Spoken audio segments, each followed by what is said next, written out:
ಯಾರೋ ಡಾಕ್ಟರ್ ಹೇಳಿದರು, ಅವರ ಲೋಕಸಭಾ ಸದಸ್ಯರು, ತಲೆಗೆ ಪೆಟ್ಟು ಬಿದ್ದಿದೆ, ಸ್ವಲ್ಪ ತಲೆ ಕೆಟ್ಟಿದೆ ಅಂತ. ಅದನ್ನು ಚೆಕ್ ಮಾಡಿಸ್ಕೋಬೇಕು ಅವರು.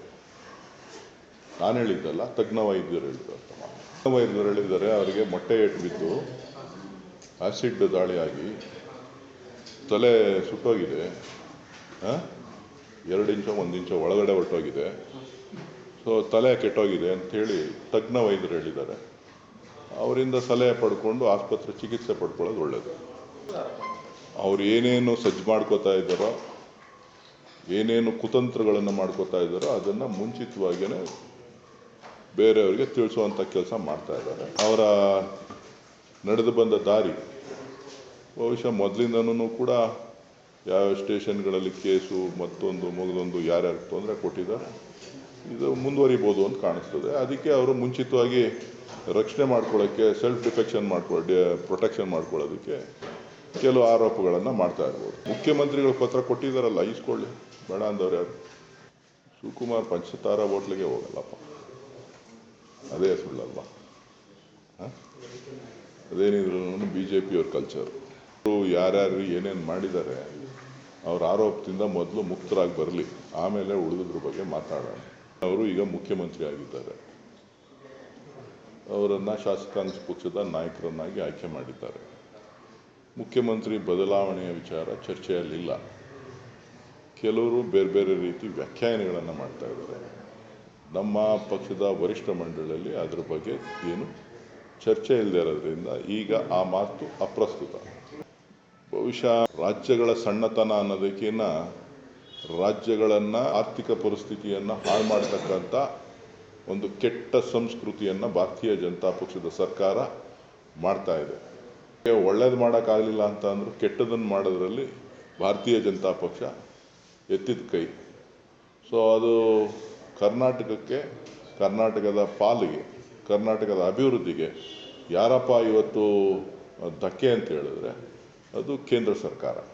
ಕೇಂದ್ರ ಸರ್ಕಾರ ನಮ್ಮ ತೆರಿಗೆ ಹಣವನ್ನು ಬೇರೆ ರಾಜ್ಯಗಳಲ್ಲಿ ಇಚ್ಛಾಪಟ್ಟೆ ಪೋಲ್ ಮಾಡ್ತಾ ಇದೆ. ನಮಗೆ ಹಣ ಕೊಡ್ತು ಅಂತ ಅಂದರೆ ನಮ್ಮ ರಾಜ್ಯ ಅಭಿವೃದ್ಧಿ ಆಗ್ತದೆ. ದಕ್ಷಿಣ ಭಾರತದ ರಾಜ್ಯಗಳು ಅಂತ ಅಂದರೆ ದಕ್ಷಿಣ ಭಾರತದಲ್ಲಿ ಎಲ್ಲವೂ ಕೂಡ BJP-ಯೇತರ ರಾಜ್ಯಗಳೇ ಇರ್ತಕ್ಕಂಥದ್ದು. ದಕ್ಷಿಣ ಭಾರತಕ್ಕೆ ಅನ್ಯಾಯ ಆಗ್ತಾ ಇದೆ ಅನ್ನೋದರಲ್ಲಿ ಎರಡನೇ ಮಾತಿಲ್ಲ. ದಕ್ಷಿಣ ಭಾರತದ ರಾಜ್ಯಗಳಿಗೆ ಇವರು ಅನ್ಯಾಯ ಮಾಡ್ತಾ ಇದ್ದಾರೆ, ಜೊತೆಗೆ ಹಿಂದಿ ಏರಿಕೆಯನ್ನು ಆಗಾಗ್ಗೆ ಮಾಡ್ತಕ್ಕಂಥದ್ದು. ಸೊ ಇವೆಲ್ಲವೂ ಕೂಡ ವಿಚಾರಗಳು ನಮ್ಮ ಮುಂದೆ ಇದೆ. ಜನ ಎಚ್ಚೆತ್ಕೊಳ್ಬೇಕಾಗಿದೆ. ಇವತ್ತು ಬೆಂಗಳೂರು ಅಂತಾರಾಷ್ಟ್ರೀಯ ಮಟ್ಟದಲ್ಲಿ ಹೆಸರು ಮಾಡಿರ್ತಕ್ಕಂಥದ್ದು, ಆ ಬೆಂಗಳೂರಿಗೆ ಕೆಟ್ಟ ಹೆಸರು ತರಬೇಕು ಅಂಥೇಳಿ BJP-ಯ ಒಂದು ಹುನ್ನಾರ. ಮೆಟ್ರೋ ಅಂತ ಅಂದರೆ ಬಹುಶಃ ಎಲ್ರಿಗೂ ಕೂಡ ಒಂದು ತಪ್ಪು ಕಲ್ಪನೆ ಇದೆ. 10% ಗೌರ್ಮೆಂಟ್ ಆಫ್ ಇಂಡಿಯಾ ಕಾಂಟ್ರಿಬ್ಯೂಷನ್ ಇರೋದು, 10% ಸ್ಟೇಟ್ ಗೌರ್ಮೆಂಟ್ ಕಾಂಟ್ರಿಬ್ಯೂಷನ್ ಇರ್ತಕ್ಕಂಥದ್ದು, 80% ಲೋನನ್ನು ಸರ್ಕಾರ, ಕೇಂದ್ರ ಸರ್ಕಾರದ ಭದ್ರತೆ ಮೇಲೆ ಸಾಲ ಕೊಟ್ಟಿದ್ದಾರೆ. ಲ್ಯಾಂಡ್ ಅಕ್ವಿಷನ್ ಸಂಬಂಧಪಟ್ಟಂತೆ ಹಣ ಸಂಪೂರ್ಣವಾಗಿ ರಾಜ್ಯ ಸರ್ಕಾರನೇ ಹೊರಬೇಕಾಗಿದೆ. ಸೊ ನಿರ್ವಹಣೆ ಪೂರ್ತಿ, ಮೆಟ್ರೋ ನಿರ್ವಹಣೆ ಪೂರ್ತಿ ಕೇಂದ್ರ ಸರ್ಕಾರದ ಕೈಯಲ್ಲೇ ಇದೆ, ರಾಜ್ಯ ಸರ್ಕಾರದ ಕೈಯಲ್ಲಿ ಏನೂ ಇಲ್ಲ. ರಾಜ್ಯ ಸರ್ಕಾರ ತನ್ನ ಪ್ರಸ್ತಾವನೆಯನ್ನು ಕೇಂದ್ರ ಸರ್ಕಾರಕ್ಕೆ ಕಳಿಸ್ತದೆ ಹೊರತು ಏನಾರು ಅಭಿವೃದ್ಧಿ ವಿಚಾರದಲ್ಲಿ ಬೇರೆ ಇನ್ಯಾವುದು ಕೂಡ ಅಲ್ಲ. ಇವತ್ತು ಅವ್ರಿಗೆ ಅಷ್ಟೊಂದು ಪ್ರೀತಿ ಇತ್ತು ಕರ್ನಾಟಕದ ಮೇಲೆ ಅಂತ ಹೇಳಿದ್ರೆ ಅವರು ಹೆಚ್ಚಿನ ಅನುದಾನನ ಕೊಟ್ಟು ಕರ್ನಾಟಕದ ಕನ್ನಡಿಗರ ಮೇಲೆ ಆಗ್ತಾ ಇರ್ತಕ್ಕಂಥ ಮೆಟ್ರೋ ಹೊರೆಯನ್ನು ಕಡಿಮೆ ಮಾಡಲಿ. 10% ಶೇರ್ ಕೊಡೋದನ್ನು 40% ಶೇರ್ ಕೊಡಲಿ. ಅದನ್ನು ಬಿಟ್ಬಿಟ್ಟು ಬಡ್ಡಿ ದರ ಕಟ್ಟಬೇಕು ಅಂತ ಅಂದರೆ ಬಡ್ಡಿ ಫಿಕ್ಸ್ ಮಾಡಿರೋರು ಕೇಂದ್ರ ಸರ್ಕಾರದವರೇ, ಸಾಲದ ಹೊರೆಯನ್ನು ಜನರ ಮೇಲೆ ಆಗ್ತಾ ಇರೋರು ಅವರೇನೇನೆ. ಮೆಟ್ರೋ ನಡಿಬೇಕು ಅಂಥೇಳಿ ಮೆಟ್ರೋ ಬೋರ್ಡ್ ತೀರ್ಮಾನ ಮಾಡಿ ಅದನ್ನು ಕೇಂದ್ರ ಒಪ್ಪಿಗೆ ಕೊಟ್ಟಿರ್ತಕ್ಕಂಥದ್ದು. ಕೇಂದ್ರದ ಮೇಲೆ ಕೆಲವು ಸಂಸತ್ ಸದಸ್ಯರ ಹೇಳಿಕೆಗಳನ್ನು ನೋಡಿದ್ದೇನೆ, BJP ನಾಯಕರ ಹೇಳಿಕೆಗಳನ್ನು ನೋಡಿದ್ದೇನೆ, ಗಮನಿಸಿದ್ದೇನೆ.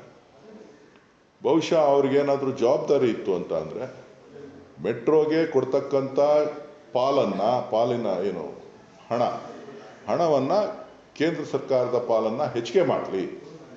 ಅದಕ್ಕೆ ಅವರು ನಾಯಕರುಗಳು ಯಾರ್ಯಾರು ವಿರೋಧ ಮಾಡ್ತಾ ಇದ್ದಾರೆ ಅವರೆಲ್ಲರೂ ಕೂಡ ಕೇಂದ್ರ ಸರ್ಕಾರದ ಮುಂದೆ, ನರೇಂದ್ರ ಮೋದಿ ಅವ್ರ ಮುಂದೆ, ಹಣಕಾಸು ಸಚಿವರ ಮುಂದೆ, ನಗರಾಭಿವೃದ್ಧಿ ರೈಲ್ವೆ ಮಂತ್ರಿಗಳು ಯಾರು ಖಟ್ಟರ್ ಅವರಿದೆ ಅವ್ರ ಮುಂದೆ ಹೋಗಿ 10% ಕೊಡ್ತಾ ಇರೋದನ್ನು 40% ಶೇರನ್ನು ಕೊಡ್ತಕ್ಕಂಥ ಒಂದು ಔದಾರ್ಯವನ್ನು, ನಮ್ಮ ತೆರಿಗೆ ಹಣವನ್ನು ನಮಗೆ ಕೊಡಿಸೋವಂಥ ಕೆಲಸವನ್ನು ಹಣ ಬೇಕು ಅಂತ ಕೇಳಿದ್ದೀವಿ, ಹಣ ಕೊಡಿಸ್ರಪ್ಪ. ಈ ರಾಜಕೀಯ ಡ್ರಾಮಾ ಎಲ್ಲ ಬಿಟ್ಬಿಟ್ಟು ಹಣ ಕೇಳ್ತಾ ಇದ್ದೀವಿ, ಹಣ ಕೊಡಿಸಿ. ನಮ್ಮ ತೆರಿಗೆ ಪಾಲಿನ ಹಣ ಬೇಕು ಅಂತ ಕೇಳಿದೀವಲ್ಲ, ಅದನ್ನು ಕೊಡಿಸಿ. ಅದಕ್ಕೆ ಉತ್ತರ ಹೇಳಿ. ನೀವು ಎತ್ಕಟ್ಕೊಂಡು ಬಾವುಟ ಹಿಡ್ಕೊಂಡು ಮೆಟ್ರೋ ಸ್ಟೇಷನ್ ಮುಂದೆ ಡ್ರಾಮಾ ಆಡೋದನ್ನು ನಿಲ್ಲಿಸ್ಬಿಟ್ಟು ಕೇಂದ್ರದ ತೆರಿಗೆ ಪಾಲಿನ ಹಣ ರಾಜ್ಯಕ್ಕೆ ಬರಬೇಕಾದಂಥ ಹಣವನ್ನು ಕೊಡಿಸೋದ್ರಲ್ಲಿ ನಿಮ್ಮ ನೈಪುಣ್ಯತೆಯನ್ನು, ನಿಮ್ಮ ಬದ್ಧತೆಯನ್ನು, ನಿಮ್ಮ ಜನಾಭಿಪ್ರಾಯವನ್ನು ನೀವು ತಿಳಿಸಿ. ಕಾವೇರಿ ಮತ್ತು ಗೋದಾವರಿ ಒಂದು ಕನಸಿನ ಯೋಜನೆ.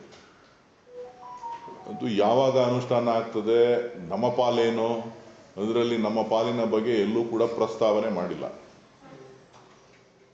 ಅದು ಕೇವಲ ಆಂಧ್ರ ಮತ್ತು ತಮಿಳುನಾಡು, ತೆಲಂಗಾಣಗೆ ಅನುಕೂಲ ಆಗ್ತಕ್ಕಂಥ ಒಂದು ಯೋಜನೆ ಹೊರತು ನಮ್ಮ ಪಾಲು ಅದರಲ್ಲಿ ಬಹಳ ಕಡಿಮೆ ಇದೆ. ಅದಕ್ಕೆ ಒತ್ತಾಯ ಮಾಡಬೇಕೇ ವಿನಃ ಬೇರೆದರಲ್ಲಿ ನಾನು ಮಾಡಿದ್ದೀನಿ ಅಂತ ಹೇಳ್ತಕ್ಕಂಥದ್ದು ಹಿರಿಯರಾದಂಥ ದೇವೇಗೌಡರು ಪ್ರಸ್ತಾಪ ಮಾಡಿರೋದನ್ನು ಒಪ್ತೇನೆ. ಬಟ್ ಆದರೆ ಕರ್ನಾಟಕಕ್ಕೆ ಎಷ್ಟು ಪಾಲು ಕೊಡ್ತಾರೆ ಅನ್ನೋದನ್ನು ಕೇಳಬೇಕಾಗಿತ್ತು. ಬಟ್ ಅವರು ಗೋದಾವರಿ ಪ್ರಸ್ತಾಪ ಮಾಡಿದಾಗ ನಮ್ಮ ಪಾಲು ಎಷ್ಟು ಅನ್ನೋದನ್ನು ಕೇಳಬೇಕಾಗಿತ್ತು ಅಲ್ವಾ? ನಮ್ಮ ಪಾಲು ಎಷ್ಟು ಕೊಡ್ತಾ ಇದ್ದೀರಿ, ಕಮ್ಮಿ ಆಗಿದೆ ಪಾಲು, ಆ ಪಾಲನ್ನ ಹೆಚ್ಚಿಗೆ ಮಾಡಿ ಅಂಥೇಳಿ ಒತ್ತಾಯ ಮಾಡಬೇಕಾಗಿತ್ತು. ಯಾಕಂದರೆ ಭಾಳ ಹತ್ತಿರದಲ್ಲಿದ್ದಾರೆ ಪ್ರೈಮ್ ಮಿನಿಸ್ಟ್ರಿಗೆ, ಹೋಮ್ ಮಿನಿಸ್ಟ್ರಿಗೆ, BJP ಆಡಳಿತದ ಜೊತೆ ಕೈ ಜೋಡಿಸಿದ್ದಾರೆ. ಸೊ ಅವ್ರ ಮಾತು ನಡೆಯುತ್ತೆ. ಸೊ ಹೆಚ್ಚಿನ ಪಾಲನ್ನು ಒಂದು 25-30 TMC ನೀರನ್ನು ನಮಗೆ ಹೆಚ್ಚುವರಿಯಾಗಿ ಕೊಡಿಸ್ಬೋದು.